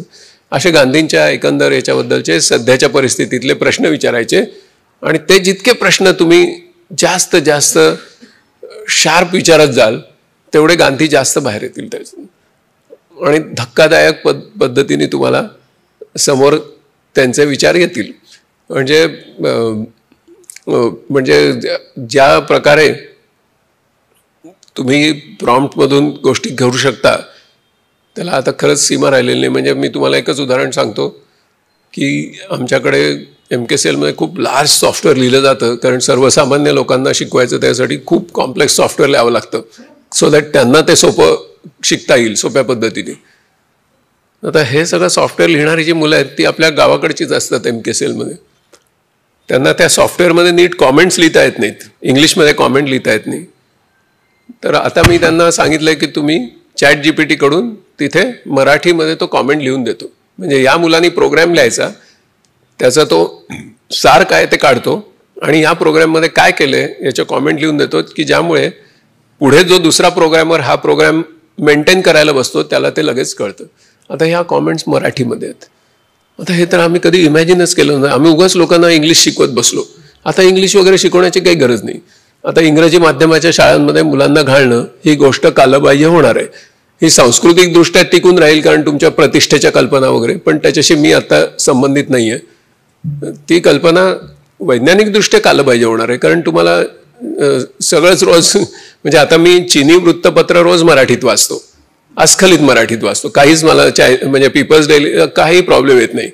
अस्खलित नियर परफेक्ट मराठीत कळतं सगळं, काही गैरसमज वगैरे होत नाही, चुकीचं काहीतरी ट्रान्सलेशन असं काही होत नाही आता. तर त्याच्यामुळे ही एक शक्यता आपल्यासमोर आहे की तो चित्रांचा जो कॉर्पस आहे गांधींचा, त्यांच्या व्हिडिओचा कॉर्पस आहे, त्यांच्या ऑडिओचा कॉर्पस आहे, हे देऊन सुद्धा आपल्याला गांधी निराळ्या पद्धतीने समोर आणता येतील. दुसरी जी गोष्ट आहे ती सुद्धा ह्याच्यात महत्त्वाची आहे आणि ती म्हणजे गांधींनी जो शरीराचा उपयोग करायला शिकवला. तर आता काय होणार आहे की AI मुळे अनेक जॉब कॅटेगरीज नष्ट होणार आहेत. Number of jobs will increase. AI is not job killer, AI is job category killer. Okay, पण AIचा आणि तंत्रज्ञानाचा अतिरेक होत जाईल समाजामध्ये, कारण त्याची भूमिती श्रेणीने वाढ होते. आणि त्याच्यामुळे 1-2-3 दशकांमध्ये असा एक काळ येईल की लोक तंत्रज्ञानाने निर्माण झालेल्या उत्पादन आणि सेवांना कंटाळतील. त्यावेळेस जे अर्थशास्त्रज्ञ आता त्यावेळेचा वेध घेत आहेत ते असं म्हणत आहेत की मेड बाय ह्युमन्स ह्या प्रॉडक्ट्सची चलती होईल. बघा तुम्ही गांधी कुठे कुठे तुम्हाला एआयनी नेतोय, ओके, किंवा एआय गांधींकडे कसा तुम्हाला नेतोय. मेड बाय ह्युमन्स ह्या प्रॉडक्टचं एक मोठी इकॉनॉमी तयार होईल. कारण असे लोक अनेक असतील की ज्यांना करायला काही काम नसेल आणि ते मग आपल्या सर्जनशीलतेला वाव देण्यासाठी काही ना काही करत राहतील. म्हणजे मला तर नेहमी वाटतं की इंग्लंडच्या राजघराण्यामध्ये लग्न होतं त्यावेळी राजकन्येला गांधींनी स्वतः शाल विणून पाठवली होती. जर या कॉर्पसला आपण विचारलं की अशी अशी शाल गांधी कशी बरं विणतील, तर तो नक्की सांगेल तुम्हाला. कारण गांधींनी कुठेतरी ते शाल विणल्याच्या त्याच्या डिझाईनच्या नोंदी असणारच, कुठेतरी सापडणारच. म्हणजे हृदयचुंबकत्व ही जी गांधींची प्रचंड क्षमता होती, एक मानवी क्षमता आहे. हृदयचुंबकत्व ही एआयकडे नाही आहे, कारण त्याला भावना नाही आहेत. तो स्वतःच्या भावना, स्वतःचे विचार आणि त्या भावना आणि विचारातून निर्माण होणारं स्वतःचं वर्तन याच्याकडे तटस्थपणे बघण्याची, साक्षीभावाने बघण्याची जी माणसाची क्षमता आहे, ज्याला आपण जाणीव असं म्हणतो, ती एआयला नाही आहे. जाणीव ही आपली प्रॉपर्टी आहे, कॉमन सेन्स ही आपली प्रॉपर्टी आहे. त्याच्यामुळे आपण आपल्या प्रत्येक कृतीकडे ज्या त्याच मनाने घडतात त्याच मनाने त्या कृतींकडे साक्षीभावाने बघतो. ही गोष्ट कमाल आहे, ती काही त्याच्याकडे नाही आहे. तसं ती जी राजकन्या आहे ती जरी आपण तिच्या विरुद्ध मोठं युद्ध म्हणजे मोठं संघर्ष पुकारलेलं आहे त्यांच्या संबंध सत्तेविरुद्ध, पण त्या व्यक्तीशी माझा संघर्ष नाही आहे. त्या व्यक्तीला मी हृदयचुंबकत्वानेच जोडलं पाहिजे. ही जी गांधींची प्रेरणा आहे. त्याच्यामुळे आता कुठल्या तरी प्रसंगी गांधी कुठल्या प्रकारची शाल विणून पाठवतील, कोणाला पाठवतील ते मी सांगत नाहीये, ते तुम्ही ओळखायचंय. कारण तुम्ही गांधीयन प्रॉम्प्ट इंजिनिअरिंग कम्प्लीट आहे तुमच्याकडे. त्याच्यामुळे ते तसं पाठवू शकतात. की मगाशी प्राणप्रतिष्ठेचा उल्लेख झाला, तर प्राणप्रतिष्ठेच्या वेळी परिधान करण्यासाठी कुठल्या प्रकारची शाल पाठवावी असं गांधी विचार करू शकले असते. ओके, म्हणजे गांधींचा एआय नक्की विचार करेल, त्याच्यावर मेसेजेस लिहून पाठवतील की राम म्हणजे नक्की काय. म्हणजे दशरथ पुत्र राम हा माझा आदर्श नाहीच, तर भारतीय संस्कृतीतल्या सर्व आदर्शांच्या समुच्चयाला राम असं म्हणतात की ज्याच्यावरून दशरथाने आपल्या पुत्राचं नाव राम ठेवलं, असा गांधींचा विचार आहे. ओके, तर त्याच्यामुळे गांधींना सीतेवर अन्याय करणार राम वगैरे असं काय अपेक्षित अद्यावत नव्हतं, किंवा अयोध्येत बसलेला वगैरे वगैरे. तर त्याच्यामुळे ही जी गोष्ट आहे की आपण या पद्धतीने ह्युमन मेड बाय ह्युमन्स ह्या एका इकॉनॉमीकडे आता जाणार आहोत. याचं कारण की एआयमुळे एक अनवर्किंग क्लास निर्माण होण्याची शक्यता आहे. औद्योगिक क्रांतीने एका वर्किंग क्लासला जन्म दिला. ही जी क्रांती आहे ती एका अनवर्किंग क्लासला जन्म देण्याची शक्यता आहे. हा अनवर्किंग क्लास कुठे बरं जाईल, का बरं अनवर्किंग क्लास तयार होतोय, तर पुन्हा आपण गांधींच्या मार्गापासून ढळल्याचाच तो परिपाक आहे. याचं कारण बहुतांश माणसं पृथ्वी तलावरची बहुतांश कामं करताना बहुतांश व्यवच्छेदक मानवी बुद्धिमत्तांचा उपयोग करत नाही आहेत. ती यंत्रांसारखी वागतायत, आणि यंत्रांसारखं तुम्ही ज्यावेळी वागता त्यावेळी तुमच्या कामांचे अल्गोरिथम्स तयार करणं हे एआयला सोपं होतं, आणि म्हणून तुमचे जॉब जातात. तुम्ही ज्यावेळी मानवी क्षमतांचा ज्यावेळेला परिपोष करू लागता, आविष्कार करू लागता, त्यावेळेला एआयचं मर्यादा तिथे तयार होते. एआयला मानवी बुद्धिमत्ता आकलन होत नाहीत. तर त्यामुळे माणसांनी माणसांसारखं वागणं, प्रेम या संकल्पनेचा परिपोष करणं, सुसंस्कृत होणं, या सगळ्या गांधींच्या विचाराच्या गोष्टी ह्या भविष्यामध्ये अपरिहार्यतेकडे तुम्हाला नेणार. पूर्वी चॉईसचा भाग होता, आता अपरिहार्यता. म्हणजे एक शिक्षक जर आता मुलांविषयी प्रेमळ वागत नसेल तर तो फक्त माहितीदाता आणि माहिती साठा ह्या सध्याच्या भूमिकेत त्याला भवितव्यच नाही, झिरो. आता त्याला प्रेम म्हणजे काय हे समजून घ्यावं लागेल. आणि प्रेमाची व्याख्या जी आहे ती म्हणजे की मी ज्याच्यावर प्रेम करतो त्याचं जे पोटेन्शियल आहे ते पोटेन्शियल त्याला रिअलाइज करण्यासाठी मी प्रयत्नांची पराकाष्ठा करणं म्हणजे प्रेम.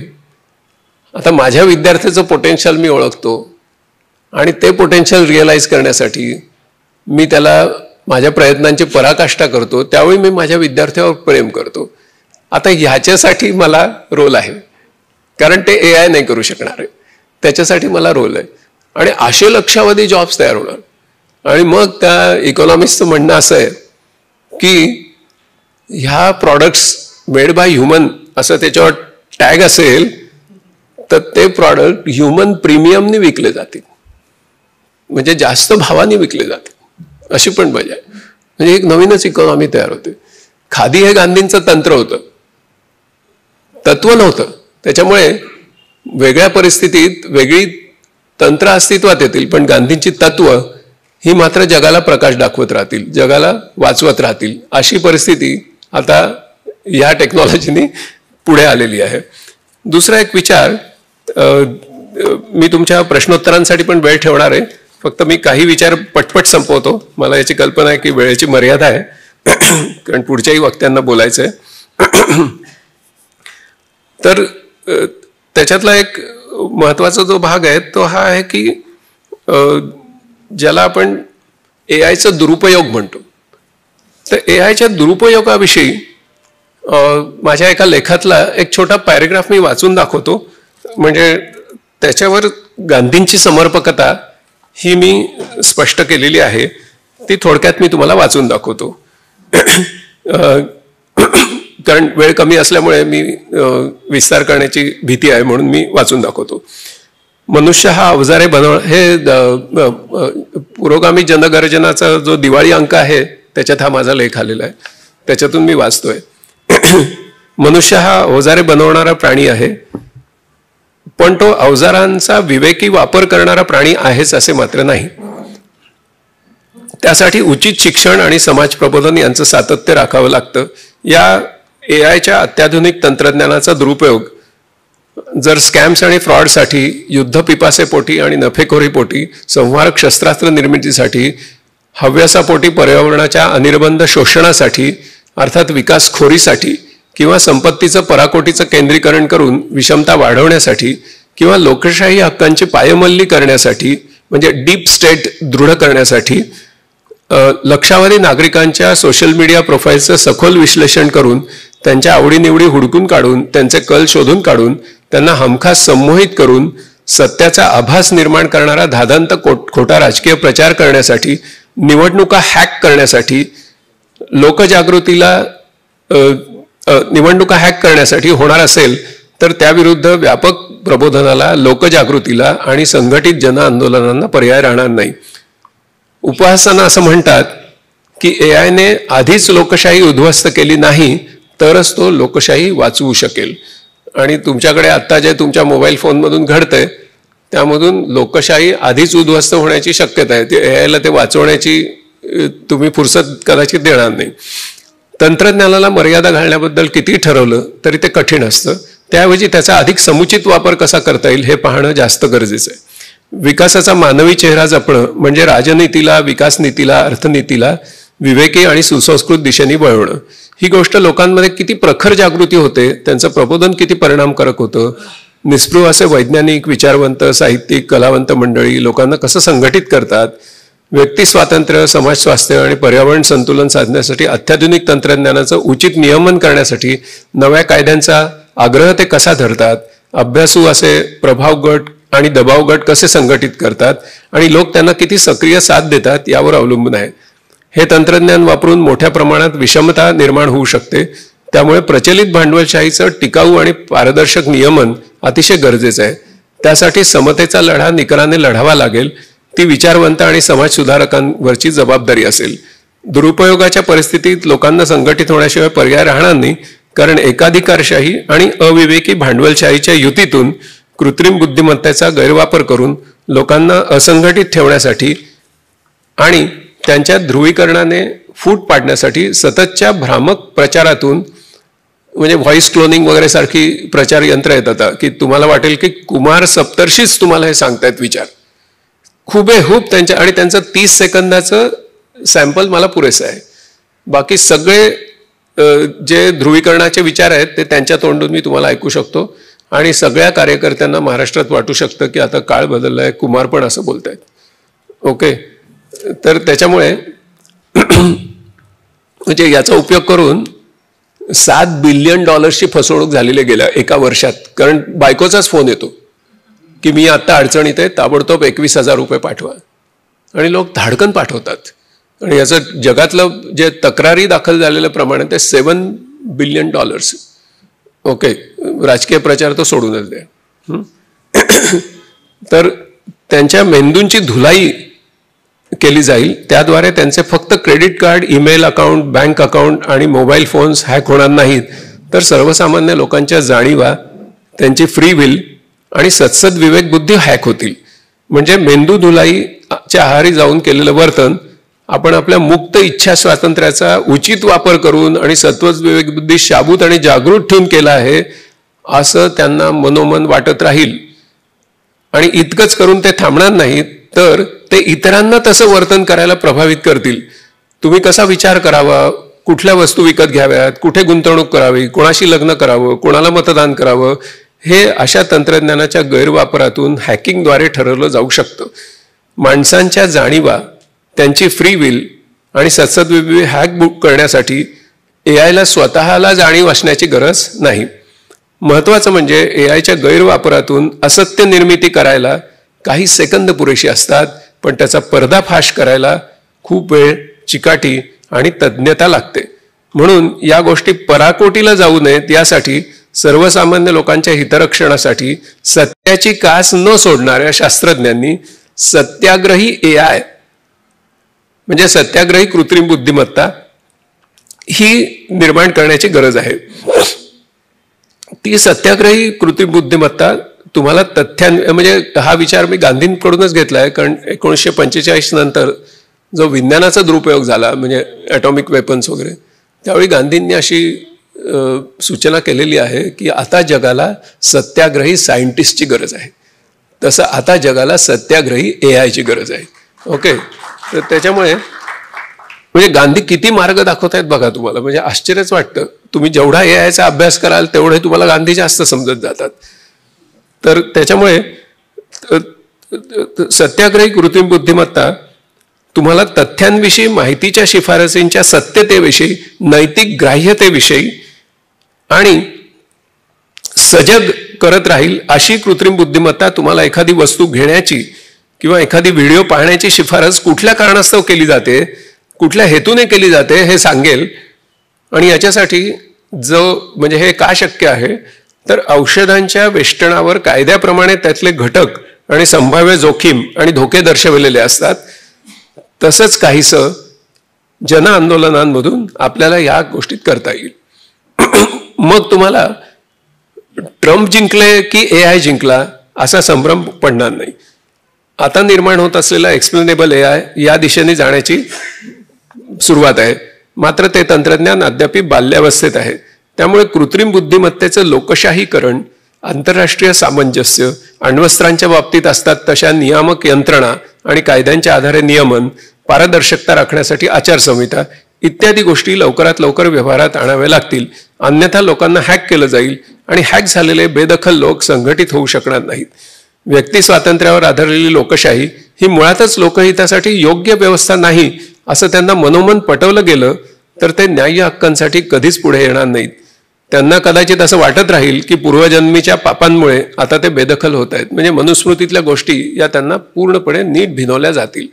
तर त्याच्यामुळे सत्याग्रही एआय ही एक कल्पना आपल्याला गांधींकडून मिळते. म्हणजे एआयच्या युगामध्ये महात्मा गांधींचं वैशिष्ट्य काय, तर ते हे आहे. महात्मा गांधी आपल्याला ही सुद्धा दिशा आपल्या समोर ठेवतात.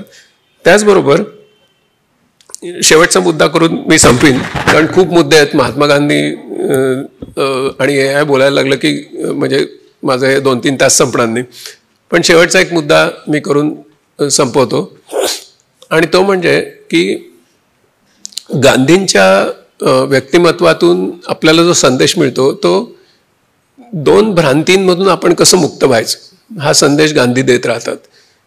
कारण त्यांची जी नम्रता आणि त्यांची निर्भयता, त्यांची सहनशीलता त्यांची संघर्ष करण्याची जी तडफ आहे ती आणि त्या निर्भयतेपोटी त्यांनी केलेलं साहस, या सगळ्या गोष्टी ह्या मानवी बुद्धिमत्तेची व्यवच्छेदक लक्षणं आहेत, ह्या AI वगैरेमध्ये नसतात. त्याच्यामुळे ते कायम ठेवून AIची मदत घेऊन पुढे कसं जायचं हा मार्ग आपल्या समोर असतो. आता त्याच्यातली एक महत्त्वाची जी भ्रांती आपली आहे ती म्हणजे भेदभ्रांती. म्हणजे मी आणि तू भिन्न आहोत असं समजणं. गांधींनी ह्या गोष्टीवर खूप मोठा विजय मिळवला होता. भेदभ्रांतीतून मुक्ती करणं हा माणसाचा एक प्रवास आहे, कारण त्याच्यामध्ये आत्म्याचं एकरूपत्व हे गृहीत धरलेलं आहे की चराचर सृष्टीतला प्रत्येक जीव जो आहे तो आणि मी भिन्न नाही असं समजणं, याचा परमोत्कर्ष गांधींनी गाठलेला आहे. त्याच्यामुळे मानवी बुद्धिमत्तेचं व्यवच्छेदक लक्षण काय तर भेदभ्रांतीतून मुक्ती करण्याची त्याची क्षमता, ही त्याची खूप मोठी क्षमता आहे. आणि त्याच्याने जगातले संघर्ष हे ते कमी होऊ शकतात, शांततामय सहअस्तित्व येऊ शकतं आणि शोषणाचा अंत होऊ शकतो, विषमता दूर होऊ शकते. पण त्याच्या मागचं तत्वज्ञान जे आहे ते हे आहे. आणि दुसरी जी भ्रांती आहे ती म्हणजे अभेद भ्रांती. म्हणजे माझा देह आणि माझा आत्मा हे एकच आहेत असं समजण्याचा भ्रम. ह्याच्या विरुद्ध तर गांधींचा मोठा सांस्कृतिक संघर्षच झाला. आणि गांधी सतत सांगत राहिले की तुमचा देह आणि आत्मा या दोन भिन्न गोष्टी आहेत. जर तुमच्या आत्म्याला आनंद व्हायचा असेल तर तुमच्या देहाला आनंद झाला पाहिजे, हा भ्रम आहे. आणि त्याच्यातून गांधींनी एक सांस्कृतिक संघर्ष उभा केला आणि तो पाश्चात्य व्यक्तींच्या विषयी नसून पाश्चात्य विचारसरणीच्या विरुद्ध होता, वसाहतवादी विचारसरणीच्या विरुद्ध होता. आणि तो हा होता की माझ्या अनिर्बंध अशा वासनांच्या परिपूर्तीमध्येच माझ्या मानवी अस्तित्वाची सार्थकता दडलेली आहे. ह्या विचाराला गांधींनी आव्हान दिलंय. आणि मानवी अस्तित्वाची सार्थकता ही त्याच्यापेक्षा खूप उच्चतर आहे हे गांधी सतत दाखवून देत आहेत. ह्या विचाराला गांधींचा जो विरोध आहे तर तो कदाचित 100 वर्ष लवकर होता असं आत्ता म्हणता येईल. पण आत्ता ह्या विचारातून, ह्या एका सांस्कृतिक मूल्यरचनेमधून आम्ही उपभोक्ते आहोत आणि निसर्ग हा उपभोग्य वस्तू आहे ह्या विचाराला पुष्टी मिळाली. आणि त्याच्यातून अख्खा चंगळवाद उभा राहिला, त्याच्यातून अख्खा पर्यावरणाचा ऱ्हास उभा राहिला, त्याच्यातून अख्खं ग्लोबल वॉर्मिंग उभं राहिलं, हवामानाचे बदल उभे राहिले. आणि आज त्या संकटाला सगळी मानवजात समोर जाते. त्याच्यामुळे अभेदभ्रांतीतून मुक्ती ही सुद्धा गोष्ट महत्त्वाची. आणि ह्या दोन्ही बाबतीमध्ये तुम्ही जेवढी AIशी पार्टनरशिप कराल तेवढी तुम्हाला जास्त स्पष्टता येत जाईल. आणि त्याच्यासाठी AIची मदत घेणं, हवामान बदलांच्या प्रश्नावर AIची मदत घेणं, प्रदूषण मुक्तीच्या प्रश्नावर AIची मदत घेणं, ह्या गोष्टी आता जगामध्ये काही चांगल्या शास्त्रज्ञांनी सुरू केल्या आहेत. आणि मला असं वाटतं की त्यांना गांधींचा हा सांस्कृतिक विचार जर सांगितला तर त्यांच्या संशोधनाला खूप मोठी एक पायाभूत अशी तात्विक रचना मिळू शकते. उदाहरणार्थ सिंगल यूज प्लॅस्टिक हे जगामध्ये आता इतकं साठलं आहे समुद्र तळाशी आणि अनेक जीवजातींना त्याचा धोका आहे, मानवी अस्तित्वाला धोका आहे. हे प्लॅस्टिक विघटन होत नाही, 1000 वर्ष लागतात, कोणी 400 वर्ष म्हणतात. याच्यावर AIचे प्रयोग केले गेले आणि AIने अगदी अलीकडे हे सिंगल यूज प्लॅस्टिक हे 1 आठवड्यामध्ये डिझॉल्व्ह करण्याचं हे शोधून काढलं. लक्षावधी प्रयोग हे इन सिलिको केले, इन व्हिट्रो थोडेसे प्रयोग झाले आणि त्याच्यातून असं हे सिंथेसाइज झालं. आता हे करणारे जे शास्त्रज्ञ आहेत त्यांनी त्याच्याबरोबर ह्याचाही प्रचार केला पाहिजे की आम्ही जरी तुम्हाला 1 आठवड्यात डिझॉल्व्ह करून दिलं तर याचा अर्थ असा होत नाही की आता तुम्ही हजारो पट अजून प्लॅस्टिक वापरा, कारण आता ते डिझॉल्व्ह होऊ शकतं. ही गोष्ट जी आहे ती तुम्हाला गांधी सांगतात. म्हणजे AIचा वापर करून तेव्हा ज्यावेळी प्रश्न सोडवता त्यावेळी मुख्य जी मानसिकता आहे म्हणजे अभेदभ्रांती आहे त्याच्याबद्दल वैज्ञानिकांची पार्श्वभूमी नीट असण्याची गरज आहे. AIच्या क्षेत्रातल्या वैज्ञानिकांची ही गोष्ट खूप महत्त्वाची आहे. ती कशी मिळवायची हा खूप अवघड विषय आहे, परंतु ते आपल्यासमोरचं एक आव्हान आहे. असं मांडून मी तुमची रजा घेतो. तुम्ही इतका वेळ खूप चिकाटीनी, खूप औदार्यानी, तुम्ही सगळे गांधी मार्गी असल्यामुळे खूपच दयेनी माझ्याकडे तुम्ही बघितलं आणि इतका वेळ ऐकून घेतलं. त्याच्याबद्दल कृतज्ञता व्यक्त करतो. तुमचे काही प्रश्न असतील तर त्याला उत्तर देतो.